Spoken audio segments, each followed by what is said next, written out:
ஓம் சாய்ராம். ஷீரடி தெய்வம் அத்தியாயம் 2. முதல் அத்தியாயத்தில் பாபா கோதுமை மாவு அரைத்ததின் சூட்சமத்தையும் ஹேமந்த் பந்த் பாபாவின் சத்சரிதம் எழுத தூண்டப்பட்டதின் காரணத்தையும் கண்டோம். இரண்டாவது அத்தியாயத்தில் பாபாவின் சத்சரிதம் எழுத ஹேமந்த் பந்திற்கு ஏற்பட்ட இடர்பாடுகள், ஹேமந்த் பந்த் என்னும் பட்டத்தை பாபா வழங்குதல் உள்ளிட்ட செய்திகளை காண்போம். சத்சரிதம் ஏன் எழுதப்பட வேண்டும்? பாபாவின் அற்புதங்கள் பலவற்றை நான் கேள்விப்பட்டிருக்கிறேன். பாபாவின் அற்புத லீலைகள் அனைத்தும் கேட்போரின் உள்ளத்தை பரவசத்தில் ஆழ்த்தும், பேரின்பக் கிளர்ச்சியை தூண்டும். அதை நானும் அனுபவித்திருக்கிறேன், வியந்திருக்கிறேன், மகிழ்ந்திருக்கிறேன். பாபாவின் அற்புதங்களை கேட்க கேட்க அவர் மீது எல்லையற்ற பக்தி உண்டாகும், ஈர்ப்பு உண்டாகும். அனைவரின் உள்ளத்தையும் ஈர்க்கும் அந்த பாபாவின் ஈர்ப்பு சக்திதான் இந்நூலை எழுத காரணமாக அமைந்தது. பாபாவின் வரலாற்றை கேட்க கேட்க பாவங்கள் கரையும், கர்ம வினைகள் பின்தொடராது, புறம் காட்டி ஓடும். பாபாவின் வரலாறு எழுதுவது என்பது பட்டிமன்றத்திற்கோ விவாத மேடைக்கோ அன்று. அவர் வரலாறு மனித வாழ்க்கைக்கு ஓர் கலங்கரை விளக்கம். அவர் அடிபற்றினால் சம்சார புயல் கண்டு நாம் அஞ்ச வேண்டியதில்லை. சத்சரிதம் எழுத ஹேமந்த் பந்திற்கு ஏற்பட்ட இடர்பாடுகள். பாபாவின் சத்சரிதம் எழுத ஹேமந்த் பந்த் முதலில் தயக்கம் கொள்ளவே செய்தார். பாபா போன்ற ஒப்பற்ற ஒரு மகானின் சத்சரிதம் எழுதுவது என்பது அவ்வளவு எளிதான செயல் அன்று. தனக்கு அந்த தகுதி இருக்கின்றதா என தன்னடக்கத்துடன் சிந்தித்தார் ஹேமந்த் பந்த். சான்றோருக்கு இத்தன்னடக்கம் என்பது இயல்பான ஒன்று. ஞானிகளின் ஆசி. மகான்களின் வரலாற்றை எழுதுவது கடவுளுக்கே விருப்பமான ஒன்று என ஞானேஸ்வர் மகாராஜ் என்ற மகான் கூறுகிறார். ஞானிகளின் வரலாறு எழுத ஞானிகளின் ஆசி அவசியம் வேண்டும் என்று அந்த மகான் கிபி 1700 கவி மகிபதி என்ற பெருந்தகையும் ஞானிகளின் வாழ்க்கை வரலாற்றை எழுத அவர்களின் ஆசி வேண்டும் என்கிறார். அவர்களுக்கு அந்த ஞானிகளே ஆசி வழங்கியதாகவும் கூறுகிறது. கிபி 1800 தாஸ்கனு என்பவரின் சேவையும் ஞானிகளின் ஆசியோடுதான் நிறைவேற்றப்பட்டிருக்கிறது. கவி மகிபதி பக்த விஜயம், சந்த விஜயம், பக்த லீலாமிருத், சந்த லீலாமிருதம் என்ற 4 நூல்களை இயற்றியுள்ளார்.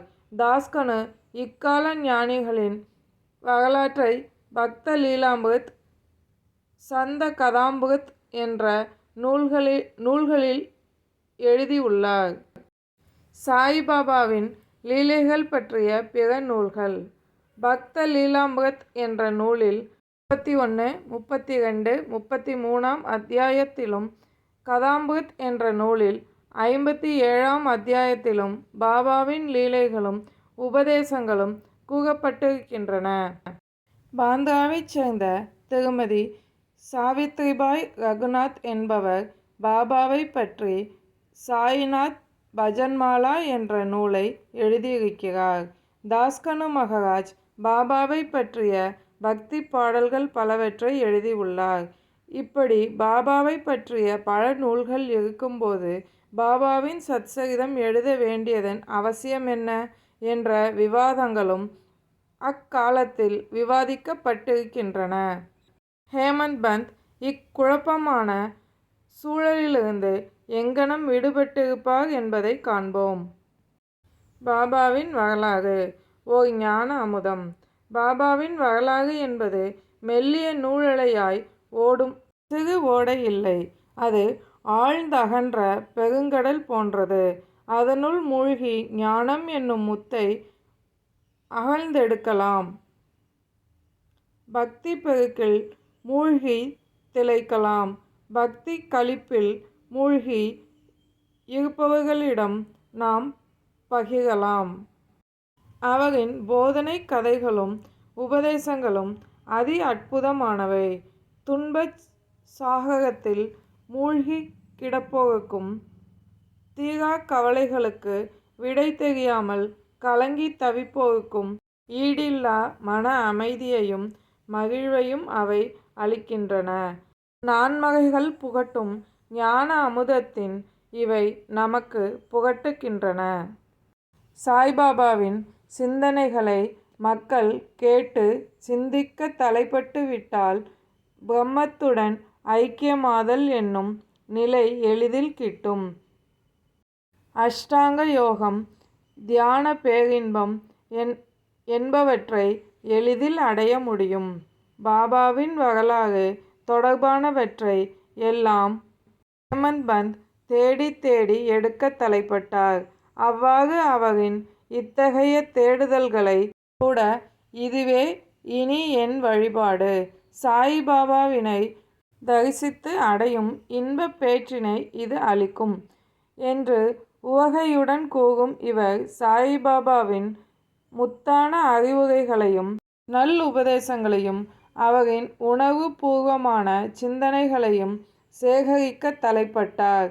மேலும் அவர் இப்பணிக்கு நான் ஈடுபட பாபாவின் தூண்டுதலே காரணம் என்பதனை நான் உணர்ந்தேன். இத்தேடுதலுக்கெல்லாம் தடைகளாய் நிற்கும் என் அகங்காரத்தை அவர் திருவடியில் ஒப்படைத்து விட்டேன். இதனால் நான் இம்மையிலும் மறுமையிலும் பாபாவின் திருவடியில் மூழ்கிக் களிக்கும் பேரின்பத்தை நிச்சயம் எய்துவேன் என எண்ணி அவர் மனம் பூரித்தது. மெல்ல மெல்ல பாபாவின் வரலாற்றை எழுதும் பணியில் ஈடுபட அவர் மனதில் துணிவு பிறந்தது. பாபாவிடம் ஹேமந்த் பந்தின் வேண்டுதல். இந்த நூலை எழுத பாபாவின் ஆசியை நான் பெற்றே ஆக வேண்டும். நானே எப்படி பாபாவிடம் அனுமதி கேட்பது என்று யோசித்தேன், தயங்கினேன். பாபாவின் நெருங்கிய நண்பரான மாதவ்ராவ் தேஷ்பாண்டேவை கேட்போம் என்ற முடிவுடன் மாதவ்ராவ் தேஷ்பாண்டேவிடம் உதவியை நாடினேன். அவரிடம் நான் பாபாவின் வரலாற்றை எழுத ஆசைப்படுவதாக கூறினேன். மாதவ்ராவ் தேஷ்பாண்டேவும் எனக்காக இது பற்றி பாபாவிடம் வாதாடினார். இந்த அண்ணா சாஹிப் தங்களின் வரலாற்றை எழுத ஆசைப்படுகிறார் என்றார் பணிவாக. நான் ஒரு ஏழை பக்கிரி, என் வரலாற்றை எழுத என்ன இருக்கிறது என்று மட்டும் கேட்டுவிடாதீர்கள். உங்கள் முழு சம்மதத்தோடும் ஆசையோடும் தான் ஹேமந்த் பந்த் உங்கள் வரலாற்றை எழுத ஆசைப்படுகிறார். உங்கள் வரலாற்றை எழுத அனுமதியையும் உங்கள் ஆசையையும் அவர் அளியுங்கள். நீங்கள் ஆசீர்வதித்து அனுமதி தந்தால்தான் அவரின் பணி எவ்வித சிரமமுமின்றி எளிதாய் முடிந்துவிடும் என்றவராய் ஹேமந்த் பந்தின் கோரிக்கையை பாபாவின் முன் சமர்ப்பித்தார் மாதவ்ராவ். மாதவ்ராவ் தேஷ்பாண்டே இவ்வாறு கூறியதை கேட்டதும் பாபா மிகவும் மனம் உருகினார். மாதவ்ராவின் வேண்டுகோளை அவர் ஏற்றார். ஹேமந்த் பந்துக்கு பாபா ஆசி வழங்குதல். ஹேமந்த் பந்த் இதை பற்றி கூறும்போது, பாபா எனக்கு ஆசி வழங்கி உதி என்னும் அற்புத திருநீற்றினை அளித்தார். தனது பொற்கரங்களால் என் சிரசை மெல்ல நீவினார். நான் மெய்சிலிர்த்து நின்றேன் என்று தன் அனுபவத்தை ஹேமந்த் பந்த் கூறுகின்றார். பாபா மாதவ்ராவிடம் இதுவரை நிகழ்ந்த சம்பவங்கள், அனுபவங்கள் அனைத்தையும் குறிப்பெடுத்து கொண்டு வரட்டும். ஹேமந்த் பந்த் ஒரு புறக்கருவியே. அவரை கருவியாக கொண்டு என்னுடைய வரலாற்றை நானே எழுதுவேன்.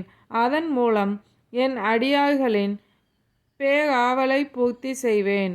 அதற்கு முன் அவர் தன் அகங்காரத்தை அறவே நீக்கி என் பாதங்களில் சமர்ப்பித்து விடட்டும். வாழ்வில் எவனொருவன் தன் அகங்காரத்தை அறவே நீக்கி என்னை சரணடைகிறானோ அவனுக்கு எந்நாளும் உதவுவேன் என்றார். மேலும் பாபா என் சரிதம் எழுத நினைக்கும் ஹேமந்த் பந்தின் வீட்டில் இயலும் வகையிலெல்லாம் பணி செய்வேன். அதன் மூலம் ஹேமந்த் பந்திடம் உள்ள அகங்காரம் துளியும் இல்லாமல் அழிக்கப்படும். ஒருவனின் அகங்காரம் அழிக்கப்படும்போதுதான் தன்னை உணர்தல் என்னும் நிலையை ஒருவன் அடைய முடியும். அந்நிலையை அவர் அடையும் போது நான் அவருள் புகுந்து என் வரலாற்றை நானே எழுதுவேன். அப்போதுதான் அது உண்மையிலேயே என் அடியார்களின் மனதில் நம்பிக்கையை ஊட்டும். என் உபதேசங்கள் அவர்களை நெறிப்படுத்தும்.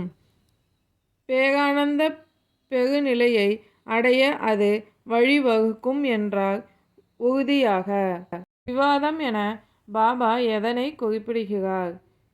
இதை பற்றி ஹேமந்த் பந்த் குறிப்பிடுகையில், கோவிந்த்ராவ் ரகுநாத் தபோல்கராக இருந்த தனக்கு ஹேமந்த் பந்த் என்ற பட்டத்தை பாபா வழங்கும்போது இது குறித்து எந்த விவாதமும் இருக்கக்கூடாது என்று தன் சொந்த கருத்துக்களை வலியுறுத்தி சொல்வதோ, பிறருடைய கருத்துக்களை உதாசீனப்படுத்துவதோ, அதன் நன்மை தீமைகளை பற்றி விவாதிப்பதோ கூடவே கூடாது என்று வலியுறுத்தினார். ஹேமந்த் பந்தின் ஷீரடி பயணம். காக்கா சாஹிப் தீக்ஷித்துடனும் நானா சாஹிப் சந்தோர்கருடனும் நான் நெருங்கிய நட்பில் இருந்தேன். அவர்கள் இருவரும் என்னை ஷீரடிக்குச் சென்று பாபாவின் தரிசனத்தை பெற்று வரும்படி கூறினார்கள். ஆனால் ஏதோ ஒன்று என்னை ஷீரடிக்கு போக விடாமல் தடுத்து கொண்டே இருந்தது. அச்சமயத்தில் லோனாவானா என்னும் கிராமத்தில் இருந்த என் நண்பனின் மகனுக்கு கடும் காய்ச்சல் ஏற்பட்டது. அதனை கேள்வியுற்று நான் மிகவும் வேதனையடைந்தேன். பல வைத்தியர்கள் பார்த்தும் காய்ச்சல் குறைந்தபாடில்லை. இறுதியாக தன் குரு சாய்பாபா படத்தினை குழந்தையின் அருகே வைத்து பிரார்த்தனை செய்தும் குழந்தையின் காய்ச்சல் குறைந்தபாடில்லை. இதனை கேள்வியுற்றதும் நான் மிகவும் வேதனை அடைந்தேன். இந்த குழந்தையை கூட காப்பாற்ற முடியாத அந்த குருவால் என்ன பயன்? யோசித்தேன். இப்படிப்பட்ட குருவை தேடி நான் ஏன் ஷீரடிக்கு போக வேண்டும்? நான் ஷீரடிக்கு போக வேண்டாம் என தீர்மானித்தேன். ஆனால் நாம் எதனை தடுக்க நினைக்கிறோமோ அதனை கடவுள் நிறைவேற்றியே தீர்வார்.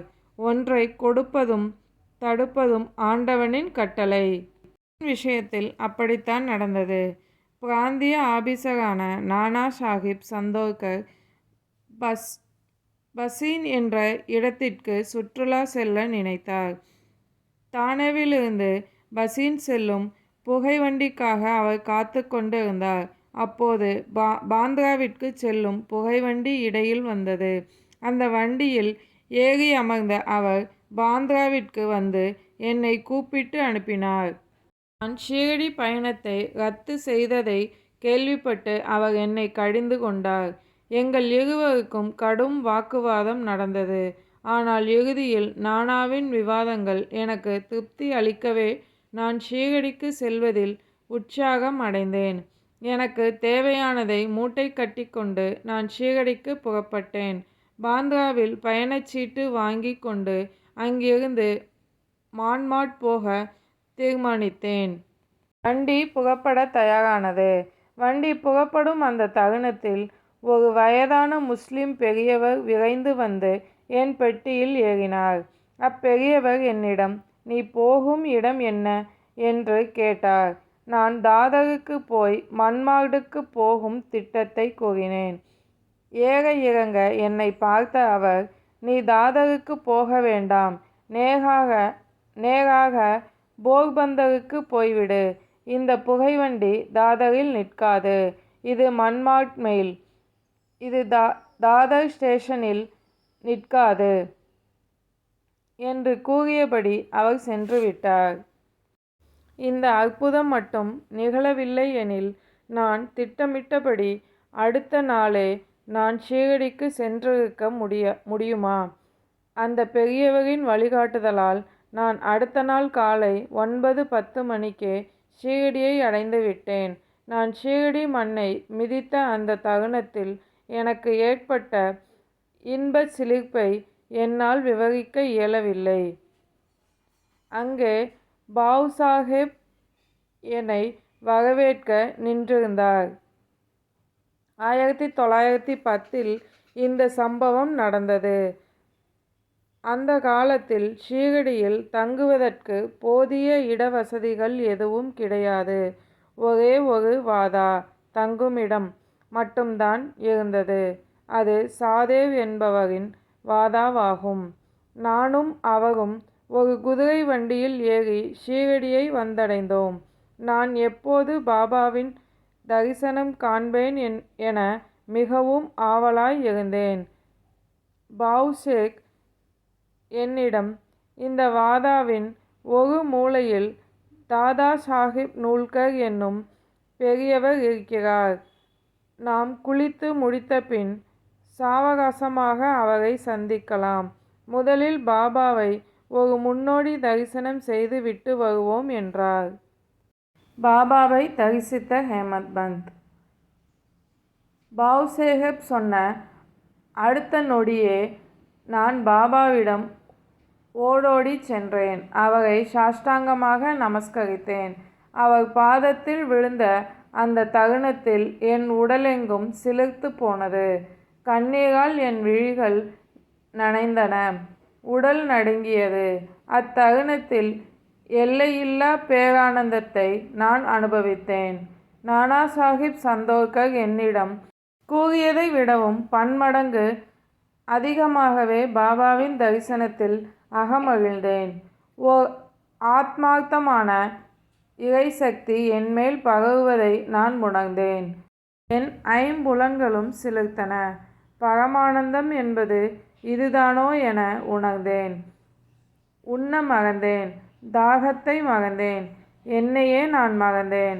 அவர் பாதங்களை தொட்ட அந்த வினாடி என் உடலெங்கும் ஓர் இறைசக்தி பரவுவதை என்னால் உணர முடிந்தது.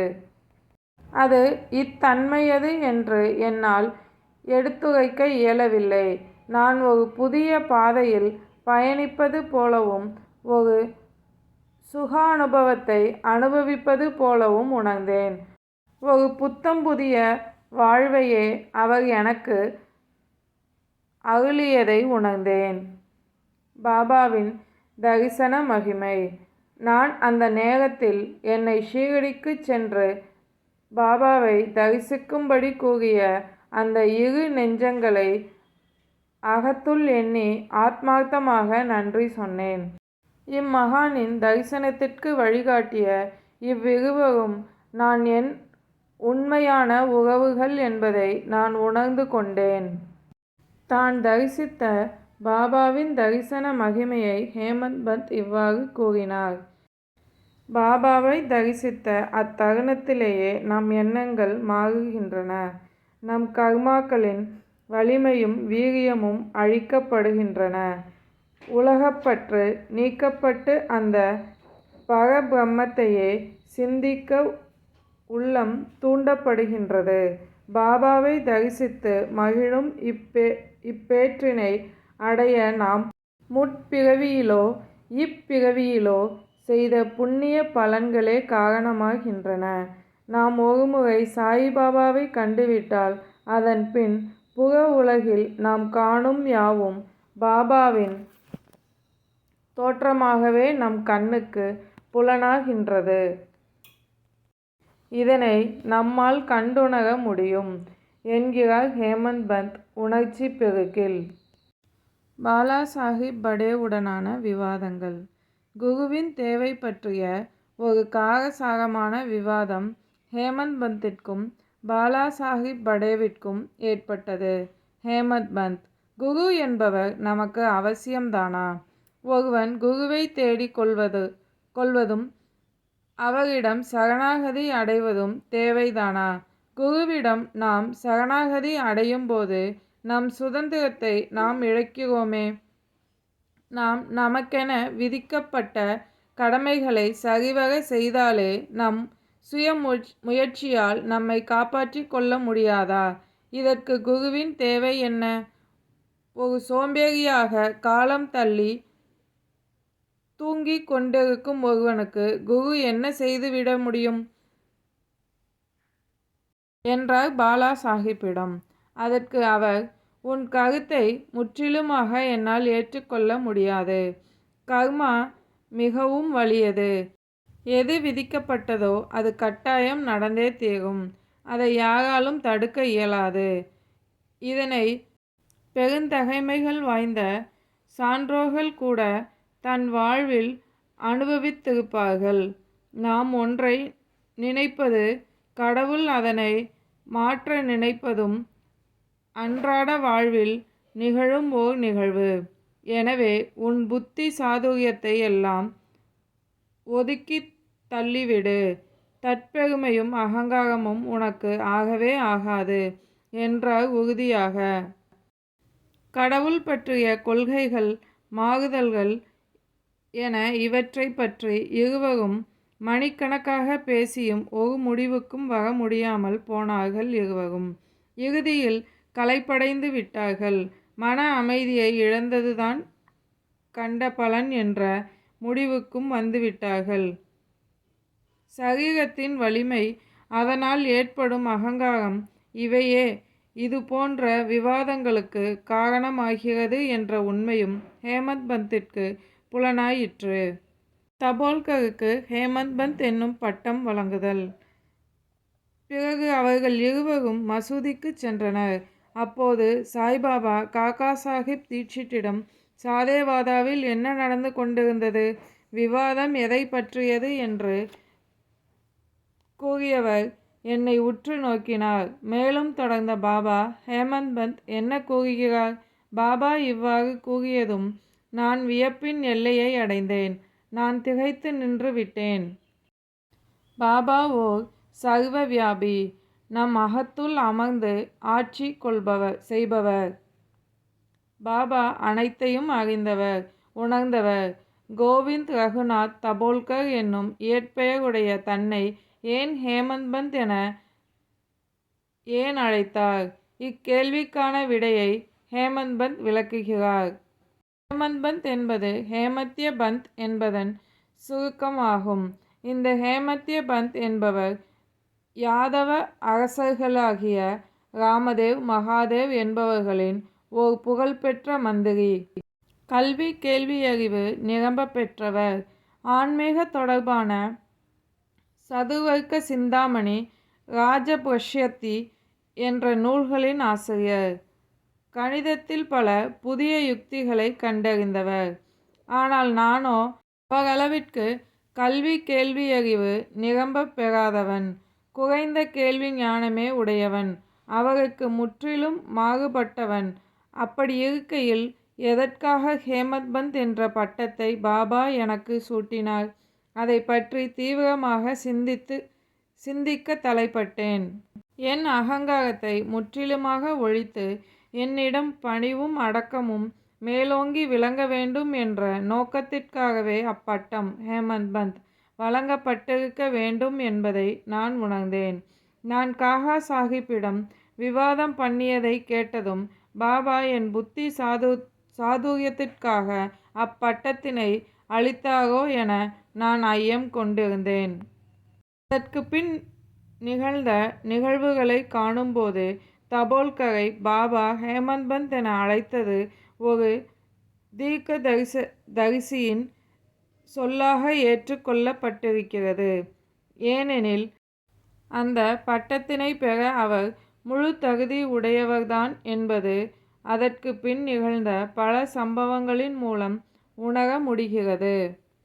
ஷீரடி சமஸ்தான நிர்வாகத்தை அவர் கவனித்த திறன், கணக்கு வழக்குகளை நிர்வகித்த திறன், அளப்பெரும் ஞானம், பக்தி, பற்றற்ற நிலை, அகங்காரமற்ற தன்மை, நான் என்னும் தன்மையினை விட்டொழித்தல், தன்னை உணர்தல் என பல நிலைகளிலும் ஹேமந்த் பந்த் என்ற பட்டத்திற்கு அவர் முழுமையான தகுதி உடையவர் என்பதனை அவர் நிரூபித்து இருக்கிறார். அதோடு மட்டுமன்றி பாபாவின் சச்சரிதம் என்னும் இந்த அரிய பொக்கிஷத்தை அளித்து சிறந்த நூலாசிரியராக பரிணமித்ததும் கூட அவருக்கு அப்பட்டம் பெற முழு தகுதி உடையவர் என்பது அவற்றின் மூலம் நிரூபிக்கப்பட்டது. குருவின் தேவை அவசியமா? ஹேமந்த் பந்திற்கும் பாலாசாஹிப் படேவிற்கும் இடையே நிகழ்ந்த குருவின் தேவை அவசியமா என்பதை பற்றி பாபா என்ன கூறினார் என ஹேமந்த் பந்த் எதையும் குறிப்பிடப்படவில்லை. ஆனால் காகா சாஹிப் மட்டும் நடந்த ஒரு சம்பவத்தின் மூலம் குருவின் அவசியத்தை பாபா உணர்த்தியதை குறிப்பிடுகின்றார். ஹேமந்த் பந்த் சாய்பாபாவை சந்தித்ததற்கு பின் காகா சாஹேப் தீட்சித் பாபாவிடம் தான் ஷீரடியை விட்டு போகத்தான் வேண்டுமா என்று கேட்டார். அதற்கு பாபா ஆம், போகத்தான் வேண்டும் என்றார். எங்கே போவது? யாரோ ஒருவர் கேட்டார். உயரே மேலே என்றார் பாபா. போகும் வழி எப்படிப்பட்டது என்றார் காகா சாஹிப். அங்கு போவதற்கு பல வழிகள் உள்ளன. ஷீரடியிலிருந்தும் கூட செல்லலாம். ஆனால் போகும் பாதை மிகவும் கடினமானது. புலி, ஓநாய் போன்ற காட்டு விலங்குகள் ஏராளமாய் உள்ளன என்றார் பாபா. ஒரு வழிகாட்டியுடன் செல்லலாமா என்று கேட்டார் காகா சாஹிப் தீக்ஷித். ஆம், அப்போது போகும் பாதையில் எவ்வித சிரமமும் இருக்காது. பள்ளம், மேடு, படுகுழிகளில் இருந்து நீ காக்கப்படுவாய். புலி, ஓநாய் போன்ற கொடிய விலங்குகளில் இருந்தும் நீ காக்கப்படுவாய். உன் குறிக்கோளை அடையும் இடத்திற்கு உன்னை சேர்த்து விடுவார்கள். வழிகாட்டி இல்லையெனில் காடுகளில் உள்ள கொடிய விலங்குகளால் நீ தாக்கப்படுவாய். போகும் வழி தெரியாமல் திகைக்கலாம். அதனால் நீ காணாமல் போகலாம்.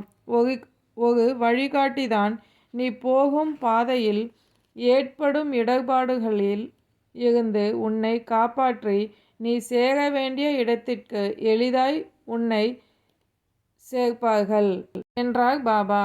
பாபா இவ்வாறு கூறும்போது தபோல்கரும் அந்த அறையில் இருந்தார். குரு அவசியமா என்ற கேள்விக்கு இது பாபாவின் பதில் என நினைத்தார் ஹேமந்த் பந்த்.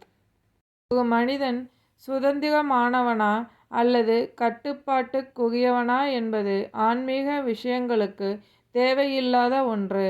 நாம் பெரிய அவதாரங்களாக வணங்கும் ராமனும் கிருஷ்ணனும் கூட தனது குருக்களாக வசிஷ்டரையும் தீபனி முனிவரையும் ஏற்றுக்கொண்டு தன்னை உணர்வதற்காக சரணடைந்திருக்கிறார்கள் என்றும் குருவின் வழிகாட்டுதலால் மட்டுமே பரமாத்மாவை அடைய முடியும் என்றும் அதனை அடைய முதலில் நம்பிக்கையும் பொறுமையும் அவசியம் என்பதும் குருவின் அவசியம் பற்றி சாய்பாபா உணர்த்தும் திருக்குறிப்பு ஆகும். ஓம் சாய்ராம். 2வது அத்தியாயம் நல்லபடியாக முடிச்சிருக்கோம். இந்த பதிவுலையும் அப்பாவோட ஆசீர்வாதம் கிடைச்சதுக்கு சாயின் வார்த்தைகள் மீது நம்பிக்கை கொள்வோம்.